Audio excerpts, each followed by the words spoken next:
Hi, everyone. For this month's podcast, I wanted to focus on LGBTQ inclusivity in the workplace.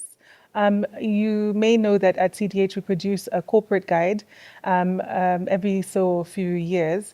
And in our corporate guide this year, we've included data that has been provided to us by Open for Business on inclusivity in the workplace and how that data then affects how businesses are successful or not. And it's very important, and it's very it's eye-opening for us to see that inclusivity in the workplace affects productivity and affects us all. So to have this conversation, I have the best people for it. And with me is Levis Nderitu. Levis Nderitu is a strategic advisor for Workplace Pride, which advocates for inclusivity in the workplace. And I also have with me Patrick Oyoo, who is the head of East Africa for Open for Business. I am delighted to have both of you here with me. I think you guys can provide a lot of education for us on LGBTQI inclusivity in the workplace and its relevance and its importance. So I really want to get into this conversation. Patrick, I want to start with you. Tell us about yourself. What are you willing to tell us? What I'm willing to say. Yeah, what are you willing to say? So I'm raised in Nairobi. I'm in my mid-40s now, so getting longer in the tooth, I would say. Still looking good though. Depends. Some days I think so. Some Yeah. days I look at the mirror and I think probably not. Like all of us. Yeah, but so raised in Nairobi and glad to be working in this environment because we are at such a point of transformation, and it's good to be, part Yeah. of something that's rapidly changing. Yeah. Yeah, I've sort of traversed different spaces, more creative space because I love art and spend a lot of time Did you in study art? studios. I did not study What did you art. study? I political science, Oh wow. Okay, economics. so it's Yeah. in that type of realm. Exactly. Yeah. So at least that's something that I enjoy Yeah. outside of the normal sort of academic and workspace. Okay. And then keeping as actively as possible. Running. Running, Yeah. riding, Riding. lots of hiking. Oh, I didn't know Yeah. that. Okay, Yeah. cool. All right. Wow. Levi's, tell us about yourself. Tell us about your upbringing. What are you willing to tell us? I've learned that I have to be very careful. I'm trying my best. Okay. What are you willing to tell us? Yeah, I'm Levis Nderitu. I was born actually in Njeri. Okay. Part of my childhood was in Nairobi, a part of it, and then we moved to Rift Valley for my primary school, high school as well, to Mishi Boys Academy. Then, later went to University of Nairobi. I'm a firstborn. Your firstborn? Yes, in Gosh. a family of four. Yeah. It's a blessing and it's also a challenge at the same time. I enjoy reading, traveling, meeting people, and my background is in university. Studied marketing for undergrad and for my MBA, and then later on international development. Okay. Yeah. So you're the perfect person to work in. Why do you think this work is so important? Advocating for inclusivity. What does it mean to advocate for inclusivity in the workplace? It is work that is very important because, one, every life is important and every story matters. And I think in a society that excludes other people, it basically says you're less than. And so the idea of inclusion is really to ensure that everyone feels part of a society, included in the society, that you can have access to education, access to finance, that you're part of the economy, part of the society.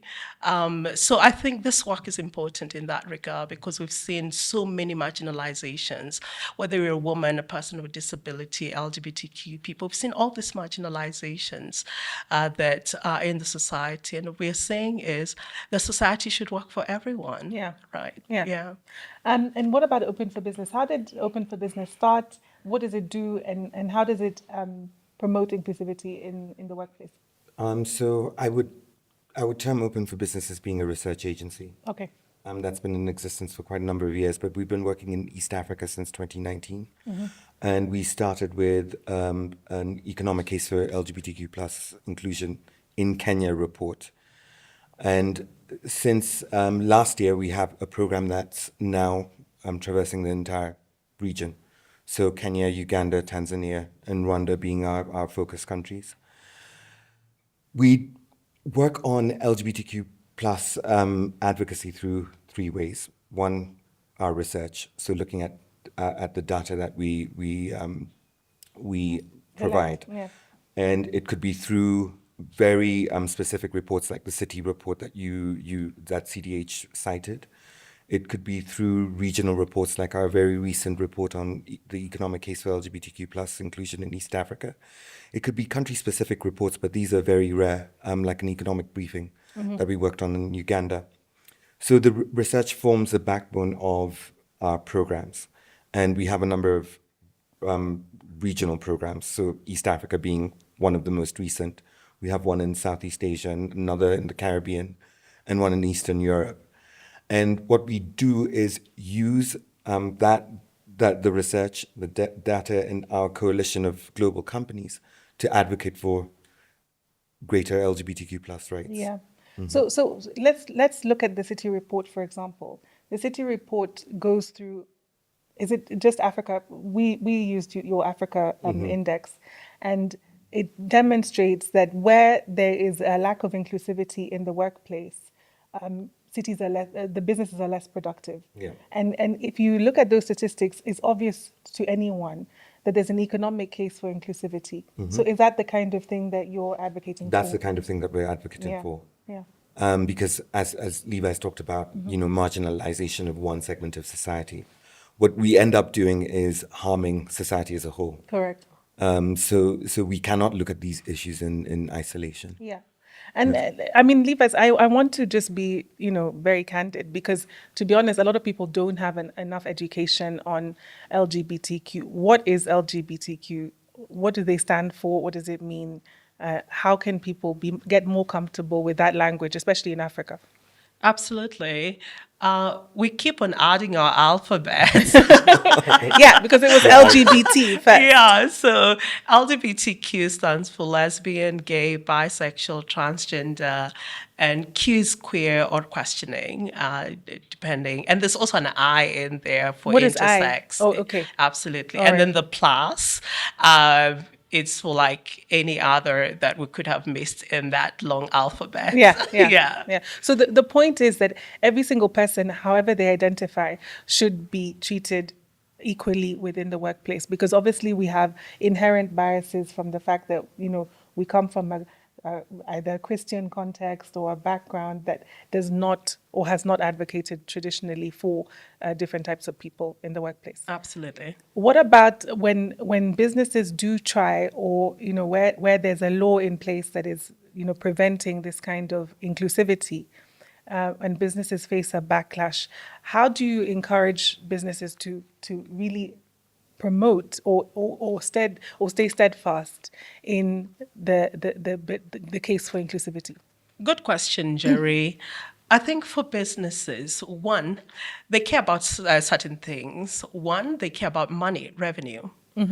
And so it's important for businesses to see that inclusion actually drives revenue, expands market, expands your customer base. They care about the brand or reputation of an organization. Whether we think about a brand from an employer brand, which means a place where people want to work. So your ability to attract and keep talent. So that the best talent, when you want to think about attracting and keeping the best talent, then you must have a wider pool to bring that.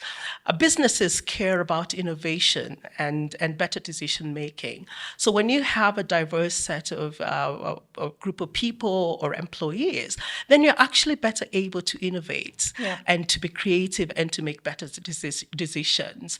The other bit that businesses care about is risk. And, law firms like yourself think about that all the time. And here we're looking at risk around if you discriminate, then there are lawsuits which become expensive, right? And finally, this aspect of values and culture, which is a very important one, especially in this times where organizations have to live by their values. I say the business case in and of itself is not enough. Organizations need to believe inherently that every human being is worthy, and therefore they need to be included. So you look at all these things that businesses care about, then you have a strong case to tell businesses you're better off as a business when you are inclusive than when you are not. Yeah. Everything that Levi's has said can be argued by the fact that the laws are not in place in many of these African countries to promote that. So there isn't an incentive for businesses to care at the moment, really. How are you guys fighting that at Open for Business? Or how are you making sure that your voice is heard? Because it needs to be not only at a business level, but at a governmental one as well. So that's the kind of unique role that we play in this space, because we are there to provide information, to provide research, to provide facts. Yeah. And we work across the spectrum. So working closely with businesses, as I mentioned, we have a coalition of global companies that Yes. are part of Open And for Business. that coalition of businesses are very strong businesses. Exactly. Big businesses. Exactly. It's Yeah. high-powered Yeah. corporate organizations. And then we work with civil society as well to make sure that what we are producing resonates with any human rights arguments that they're going to be making, Yeah. just to back it up with that economic case. Yeah, yeah. And then obviously policymakers are our other audience. Yeah. So working with the diplomatic community, working with or having discussions with policymakers at country level is quite crucial to changing that mindset. Have you seen, in the time that you guys have been working, because I know that you've been working in this for a very long time, have you seen pressure that has resulted in actual results that you can talk about? Or is there small wins that you can point to? I can think of small wins. So when our East Africa report was released, one of the things that I was very nervous about was the reception that it would have in the media. And across the board, particularly with Kenyan papers and Kenyan media outlets, what we got was a sense of alarm. The journalists sort of telling the government that, hey, if we are going to be serious about Vision 2030, if we're going to be very serious about economic development, this is something that we need to look into because the potential losses are too huge. Yeah. So I think that's already changing the narrative. We've seen a lot of positive movements in the courts recently. Yeah. Like this case in Eldoret at the High Court that's sort of compelling Parliament to have a discussion on a transgender bill. Yeah. So I think we are at a point where Kenya is making quite huge strides in these areas, but there's also the very real danger of backsliding and getting into a very tricky situation that Uganda, for instance, has found itself in. Yeah. And I guess it's a patchwork of laws across Africa, and Yeah. not everyone is the same. So which country would you say is the most progressive? South Africa, because they have South Africa would be a lot more Yeah. progressive. If Yeah. I zero in on the East Africa in the East Africa region, you have Rwanda, which decriminalized years ago. Okay. And then you have the other extreme of Uganda, which has probably one of the harshest pieces of Yeah, legislation globally. And then Kenya and Tanzania, which are sort of swinging in a kind of weird situation where it's a lot of this is sort of embedded in colonial era penal codes. Yeah. Have we really had the opportunity to investigate the source of these laws? Yeah. Investigate whether they're the right fit for society as it is right now. Yeah. So I guess we're at that point where we're really Yeah. debating and really discussing. And I guess there is a changing landscape. The younger the population, Yeah. obviously Gen Zs are much more in tune with that, with understanding that different people people are different, and not everyone is going to be the same, and more inclusive, generally. I think there's a gap in the generations, right? Yeah. As the older generation, obviously are still stuck in maybe stuck in their ways is the right word. Just so that I'm clear, do people are you also taking on cases for individuals, or do you hear from individuals complaints? Do you deal with those, or do you just do the advocacy part? Yeah, for us, no, we don't take individual cases. We do have organizations that do that within our own country. But for us, it's really working with companies. I'm sure the same thing for Open for Business as well, to really see how companies can move their inclusion agenda forward. What would you say is the most misunderstood concept about being an inclusive business? If you were talking to a business today, that is grappling with this, what would you say is the most misunderstood element of this? Two elements, I think. Okay. One is that businesses are legal entities and they operate within a legal context. And so when you think about the penal code that we have, Section 162, 164, then businesses will wonder, we want to do this, want to be inclusive, but then we have these laws within sort of the country. How then do we balance these two, right? So that's the first one. And what is your answer to that, Patrick? That's a tough one because I think any business has a primary duty to safeguard its staff, to safeguard its management. So if you're in a situation, for instance, in Uganda, where there's a promotion clause within the Anti-Homosexuality Act, I don't think you have much room to maneuver. Yeah, because promotion can be anything. Promotion could be anything. I could have like a rainbow sticker on my laptop and I could be that could be accused of promotion. promoting. Yeah. And I think the primary objective that management should have is safeguarding their staff. Okay. So unfortunately, that might mean inclusion looking different in different contexts. But I've seen situations where, you can have employee resource groups that don't need to be registered. It's a simple association within the company that provides a platform to discuss these issues, that provides a platform for people to bring forward the challenges that they're facing. So like an for management, exactly, an informal group. Yeah. And management should really be involved in the formation of these informal groups. Okay. I mean, that's a great idea. What was the second point that you were going to say? Social cultural challenges. Okay.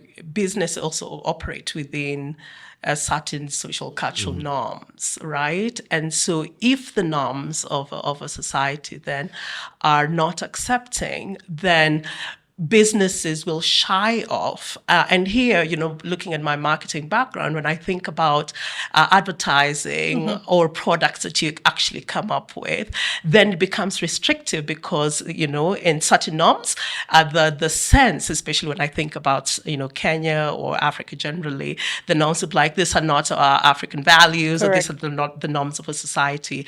Then there's that challenge of we want to be inclusive as an organization, develop inclusive products and inclusive marketing, but then we are within this, context. Yeah. How then do we approach that? So that is also another challenge that I see. Yeah. How do you then, within these social norms, etc., build narratives or have narratives that are culturally relevant and also promote, LGBTQ or inclusivity and are rights based? How do you do that?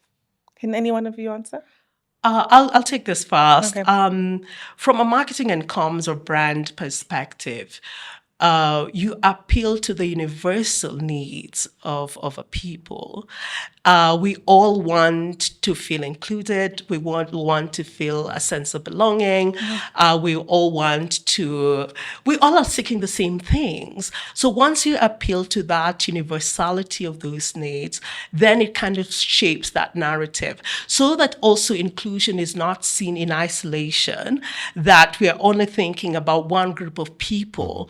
So you think about inclusion broadly, right? That any person who has been excluded within society, whether it's women, people with disability, LGBTQ people, companies can say, we are open for business to everyone, right? Yeah. You know, Yeah. we're a company that includes everyone. And even in our own country, we see even the issue of tribe and ethnicity as well. So companies that embrace that diversity or that sense of inclusion, then they're better off, and then the framing is broader. So that is kind of how you kind of navigate this challenge. What I'm talking about is the language that can be used. And I don't know, sometimes you think of a policy for a business, even maybe looking internally for our policies, and the language may not be appropriately inclusive because it's very much in the he or she or tones. How do businesses change that? Do you have like things or materials that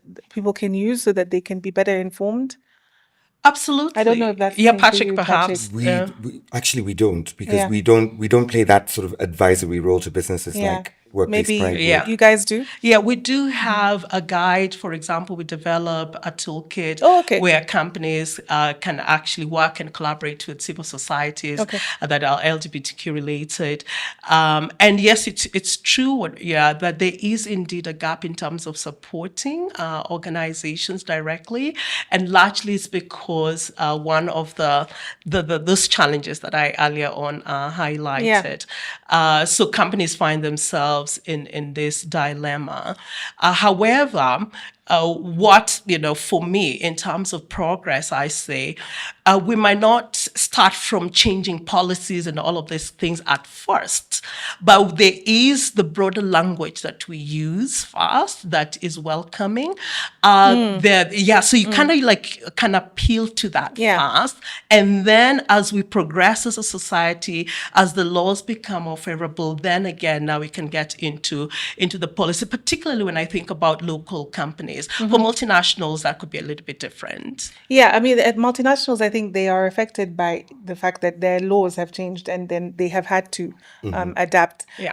I'm wondering about the intersection between those multinationals which are placed here and then local companies. Because a lot of people may say a multinational, they're coming with their Western ideas. We are very much African. And then there's that clash of culture when you arrive at a multinational and then expected to conform. How does that play a part in making sure that we are also, in fact, educating ourselves at the same time? Again, it's those employee resource groups that I'd cited earlier. That could be a really perfect tool to use.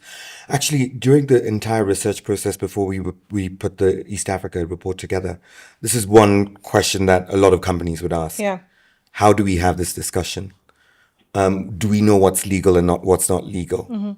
So a lot of people are operating in a gray area, and we were able to provide some guidance. Yeah. And so it's just that lack of information that, if provided, can change the entire discussion. In fact, it's a good point, because how were you measuring it? How did you get your data? What is a measure of inclusivity for you? So, I mean, it was a mixed methods approach that we used. So we conducted a survey that was specifically targeted at civil society, at policymakers and businesses. And we did that in the 4 countries that are in the report. We also looked at secondary data. So a lot of previously produced work provided a huge part of the backbone that put the report together. And then individual interviews. Okay. And some focus group discussions as well. Okay. Wow. I can add to that, Njeri. I used to lead diversity inclusion work for a big global nonprofit. Yeah. So one of the ways we used to measure inclusion is through our employee engagement surveys. And so would have inclusion questions. And then once, say folks self-identify within the survey, there was no requirement, but you self-identify if you self-identify as LGBTQ, and then would look at the metrics of your sense of inclusion or engagement over time. And we saw, where I used to work, at first, the first engagement survey we did was the LGBTQ people had the lowest engagement. And engagement in the survey? Yes, okay. No, engagement in the sense of how they are engaged within the company, how they show up and all of that kind of stuff. So there are different metrics that, could speak to the engagement component. And then what we found out that, to Patrick's point, we started investing in the employee resource groups, and particularly, say, the Pride resource group. And we actually could track the changes. Okay. And through these interventions of, I think, a period of 2 years, we actually started seeing changes within the engagement scores, which speak now to the level of inclusion. So that could be one way. That's a great way of measuring. But let me just ask this question then. In terms of the survey that you're conducting on inclusivity, is the barometer of inclusivity the same for everyone, or is there different levels of inclusivity given the fact that we're in an African context? Or are you asking someone, can they openly come to work, as themselves, when that would not be the case here, but it could be the case, for example, in Europe? So within the survey is the same for everyone. Okay. However, when you look at the demographic data, because that was part of it, so you're able to analyze your data looking at, say, people who've identified as women. How is that sense of inclusion, right? People of color, LGBTQ people with disability, etc. So it's really looking at the data and going to the correlation of those demographics with what they have reported on over time. Gosh. Yeah. Just on that question of, and I guess maybe in the Biden era, it was, you could say, I identify as, or there was a he, she. The pronouns. These pronoun things, and people would put them in their email. And now in the Trump era, that has literally fallen away. How does that impact on your work now? Is it that it is much more acceptable to be non-inclusive in this day and age? I wouldn't say non-acceptable to be non-acceptable to be less inclusive. It's. I think everyone is nervous. We're only 8 months into a new administration, and people are sort of trying to figure out where things will land. A lot of companies may, on the surface, have rolled back on a lot of diversity, equity, and inclusion initiatives that they were working on. But that does not mean that the work does not continue quietly and in private. And what we have seen, and I can give I won't give examples of companies within our coalition, but what we have seen is that some companies have actually doubled down on it, or very cleverly renamed it. But I think the commitment is still there, because people do realize that if the less inclusive you are, it's harmful. It's harmful for business performance. It's harmful for economic performance as well. Yeah. Have you heard of this term called ally fatigue? I wanted to be a little bit controversial on the pronoun bit before we talk. Go ahead. Be careful. No, be as controversial as you can. Yes, I really think, one, pronouns or saying your pronouns or having them does not denote whether you're inclusive or not. Let's start from there. And then also... Wait, Levis, I wanted to be clear. What you're saying is that even if you use the pronoun, it doesn't mean that you're inclusive or not. That's correct. But it's like lipstick on a pig. It's not an indicator of your sense of inclusion, correct. right? Yeah. And the other thing is that the LGBTQ movement, I think, placed a premium on the pronouns, and then what ended up happening is that, to an extent, we lost some allies, and we also lost people who would have been advocates, because, say, for example, if I get your pronoun wrong, people are not showing grace, right? So because of that, then it became a whole issue, right? So I really think that is, I think where the rain started beating us in a way, that aspect of showing grace. And because I would, you probably look different from your name or from the pronoun you're using. And if I don't get it right, then it becomes a whole situation, right? So I feel that is kind of where the challenge started.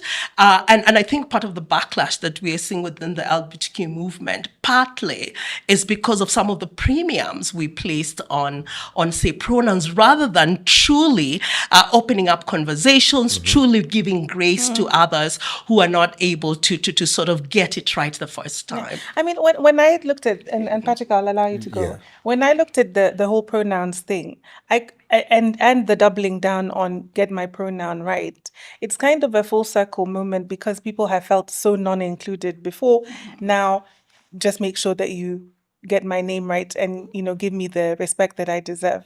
And I think that's where you're right, you lost people because it was too much of a pressure to get, if you make a mistake, then what happens? Exactly. Go ahead, Patrick. Yeah, I think Levis, you're very brave to have actually stated that. Why? A lot of people do think, I think a lot of people are of the same opinion. I think you're right. The other thing is the cultural context. Yeah. Okay. And so when something that does resonate in the West does not mean it's going to resonate here. And this is something that I've always told people who work at Open for Business as well, that no, we need to look at perspectives from the context that we are in East Africa. Yeah. Not going to accept anything else. But if you and just to challenge that, if you accept the context in a particular forum, how do you make the change? Because then maybe you're just saying, let's just leave it because we don't talk about it in East Africa, and then that kind of leverages it there. I don't think it's saying leave it because it doesn't resonate here. And then this gets into a very controversial conversation, which we're probably not going to have. Why? The LGBTQ plus movement in the West is not the same movement that you see in Africa. In Africa. Or in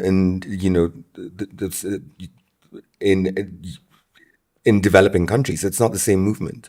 Okay. People are, arguing about marriage equality on one end. On this end, people are talking about survival. I don't think those are the same fights. They're not this, and you're right, Patrick. And I just want to be clear.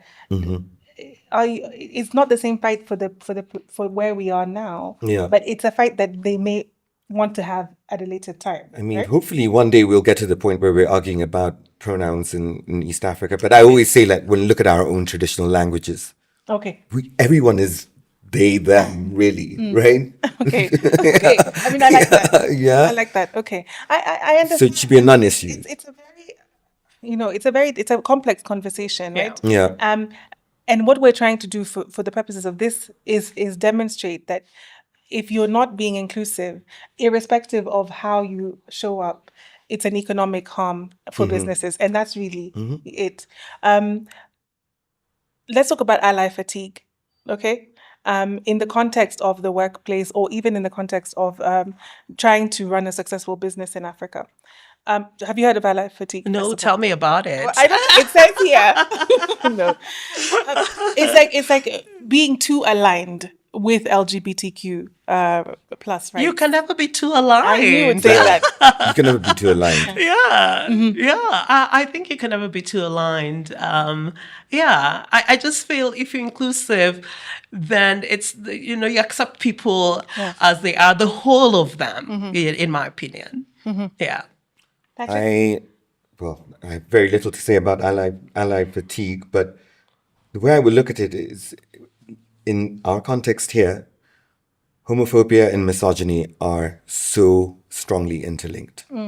And until attitudes towards women change, I don't think we're going to have any change in attitudes towards LGBTQ plus people. I mean, that is absolutely It's as simple right. as that. I mean, that's true, isn't it? I think that the misogyny does play a huge role in the ability for inclusivity to be prevented. Okay. What is the next inflection point for us on the continent? Maybe you can pinpoint a particular country. What is the next inflection point that will change the course of inclusivity for businesses? I think looking at the legal framework, legal frameworks on the continent, that will be the inflection point. For Kenya, we have the risk of the Family Protection Bill, which will be mirroring as much of the Anti-Homosexuality Act in Uganda as possible. And just based on the research that we produced, we've seen that Uganda has had 3.3% of its GDP wiped out as a result of enacting that law. I want to touch on that, Patrick, because when you talk about 3.3% of the GDP being affected, it's things like talent flight. Talent flight, international aid, you're looking at healthcare costs, you're looking at policing, Okay. and the list is endless. And all of those things are directly correlated to the fact that Directly correlated to the bill. So we haven't even looked, or now the act, we haven't even looked at the indirect costs, Okay. right? And then for the economic powerhouse of the region, Kenya, to adopt a law of that nature, we're looking at a regional loss of about 7.8 billion. Gosh. Right now, we're currently at 5.8 at $5 billion loss. Yeah. But if Kenya adopts the bill and enacts it as a law, we're looking at an even bigger loss. Should the same pattern of events that happened in Uganda happen here? Okay. All right. So that's a massive risk that we're facing right now. And just so that we're on the same page, are you advocating at the moment? Do you do at Workplace Pride, perhaps you're doing advocacy on the bill? No, we're not doing advocacy for Oh, you're not? No, yeah. There are, I guess, there are other organizations that do Absolutely, that. yes, Okay. yes. Yeah, All right. Okay. neither are we. We're not doing it Yeah, either. yeah. But we provide the information that other organizations can be able to use in their use. arguments. Okay. And then just so that we're on the same page as well, are there statistics on if there is inclusivity, what the positive results of that are? Yeah, there is data. Yeah. We're looking at, we correlated what's happening here to other places that have become more inclusive, looking at countries in Southeast Asia, looking at South Africa, for instance. There are patterns to show that should you become more inclusive, there's a strong correlation with economic growth. Okay. Looking at the cities report, for instance, we've seen that more inclusive cities have 4 times the ability to generate more income, to attract more investment. So the facts are there, the data speaks for itself. Yeah. I mean, I hope that we can, and perhaps in this podcast, include a link to the Yes. report so that people can have the data for themselves if they're interested. But it really is as simple. It's an economic good. Okay. Njeri, I wanted to add on that Yes. inflection point, I think. And you did mention it to an extent. When we think about the trends, particularly with younger generations, I feel Africa being a very young continent, I think the youngest in the world, with an average age of, I think, 19 years, thereabout, I feel there is hope for a society that is more inclusive, largely because these younger people are more inclusive and they demand this sense of inclusion from companies and as well as governments. I also see hope with technology and digitization and AI, having more, LGBTQ people within the workforce, for example, because you can work from home, you can work from Correct. anywhere, right? And so some of those barriers that used to be there in terms of accessing markets will be removed, and thanks to technology, financial inclusion as well. Technology allows that the LGBTQ people can participate within the economies. So I do see some of these, macro trends, helping to advance inclusivity. In addition to what Patrick also talked about. I mean, those are all, very, very relevant.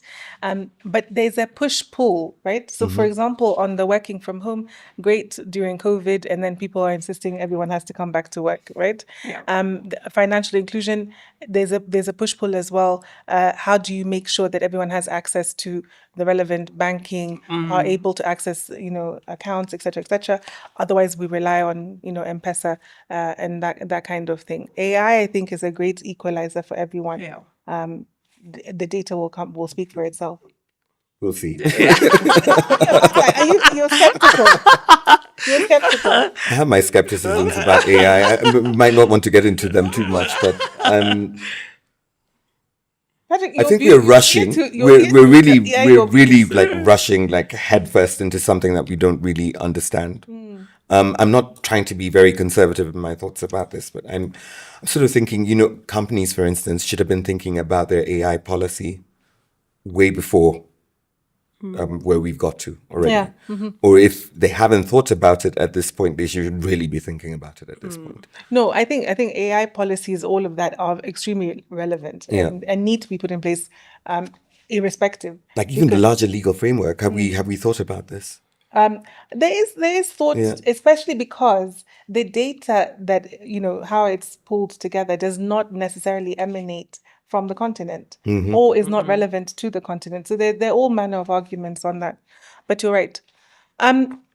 Turning to advice, both of you, what advice would you give to a business that is struggling at the moment with trying to balance inclusivity, trying to make sure that it's doing the right thing? What advice in the African context? What advice would you give first? And we've talked about the employee informal groups. Anything else that we can give them? I would say that there are three different, sort of maturity levels in terms of the inclusion curve. One is called when in Rome. So you sort of a business just being When in Rome. When in Rome. Yeah. So a business operates just within the laws of a certain country. There's the embassy model in which within the four walls of your organization, you can choose to be inclusive and create inclusive spaces. And of course, there's the advocacy, which is the sort of the ultimate that every organization will go out there and be advocates of inclusion. So for me, the advice I would give, I would pray that more organizations get to the embassy model where they create safe spaces within the four walls of their organizations that anyone, whether you are a woman, a person with disability, LGBTQ person, you will feel safe within those four walls of that organization. I love that. When in Rome, embassy model, and then the advocacy. Yes. I love that. Yeah. Patrick? The only thing I'd add to the way you very beautifully put it is highlighting how important individual performance is to the greater goals that the company or the organization has. Right. If people are very comfortably themselves at work, they will be more innovative. They'll be more creative. They will be very, very comfortable in their own skin. And that's ultimately very successful. And then that leads to better performances. Exactly. Yeah. Okay, completely understood on that. Yeah. Both of you are in careers which I would not say are conventional in the terms of the industry. I guess maybe advocacy is, but not in this context. Just so that we're, to get some background, how did you end up here, Levis, at Workplace Pride? It's a long story. How much time do you have, Njeri? A lot of time for you, Levis. I have a lot of time. Yeah. One, I looked at the society and I saw the inequities, and I'll make it personal because it is personal for me. This is a story I share over and over, but it's the truth. So I remember after university, got good grades because my parents told me, when you get good grades, a good job will come. Correct. And that never happened. One of the things that my parents didn't tell me was how society actually works and the discriminations around it, whether real or perceived. So I did an interview in some big company management trainee. This is just after university, and went all the way to the final level of interviews. And one manager said, with your voice, you cannot work here. And he was right. I didn't get the job. But he was also wrong because there are other organizations that were inclusive and hired me, right?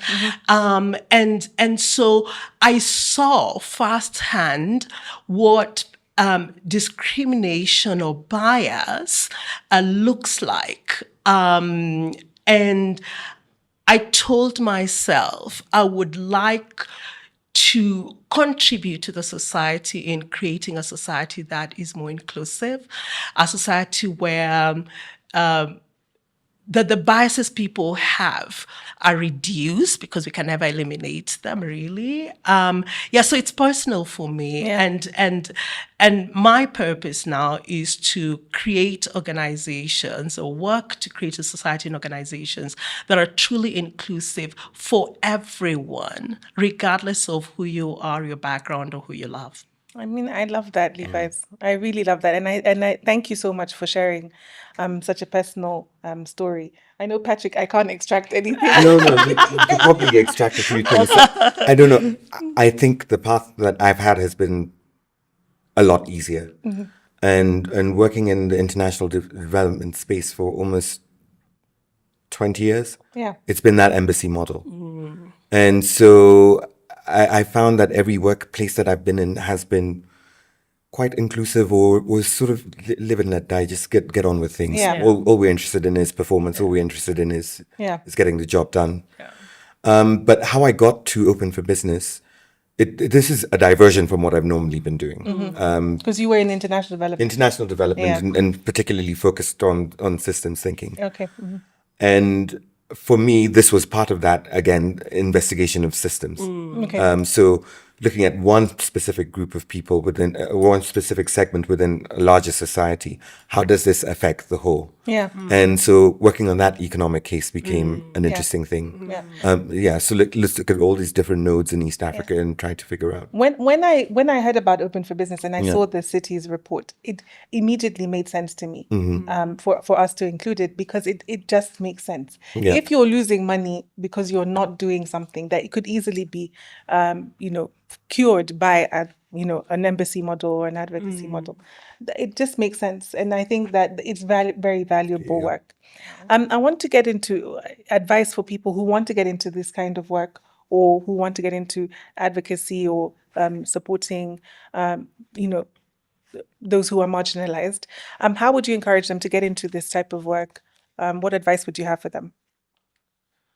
I would tell them, whichever industry you are in, whether you're in finance, tech, hospitality, whatever, within your space, choose to create a world that works for everyone. Yeah, because everyone, I think, can contribute in a way. As a lawyer, you can contribute in a way. As a pastor, you can contribute in a way. As a teacher, you can contribute in a way. As a recruiter, when you're hiring people, you can contribute in a way. So I think everyone has something to offer. You don't have to be out there, sort of in, the courts or whatever. You can advocate within the boardrooms, you can advocate within the society that you are in. Yeah. I think for me, the advice I would give is be open. Because the more open you are, the more you have an ability to learn. The more you have an ability to learn, the more you have an ability to offer. Yeah. But also counter that with being very resilient, because it's not an easy path. Yes. And so even speaking of resilience, in this kind of environment, and when you're facing that, backlash or, negativity, how do you deal with that? You have a good therapist on hand. and running helps. Running helps. Because you physically extract all the stress from your body. Levi's, what is your coping mechanism? My coping mechanism is I take a lot of walks. I love listening to music, and I read. So do you feel positive about the work that you're doing? Absolutely, yes. I've seen progress. We would not be having this conversation 15, 20 years ago. It would have been really hard. I have seen progress. And what I know, it truly gets better. So I have seen progress. So it's work that when I see young people, whether it's on TikTok or Instagram, just being themselves, it gives me hope that the world can be better and more inclusive. Yeah. I mean, I really do think that the work that you guys are doing is extremely important. And I want to thank you so much for taking the time to come and sit and talk to me. And you're welcome back anytime. Thank you so much. Thank you for having us. Yeah. Thank you. Thanks, everyone. And we'll see you next month.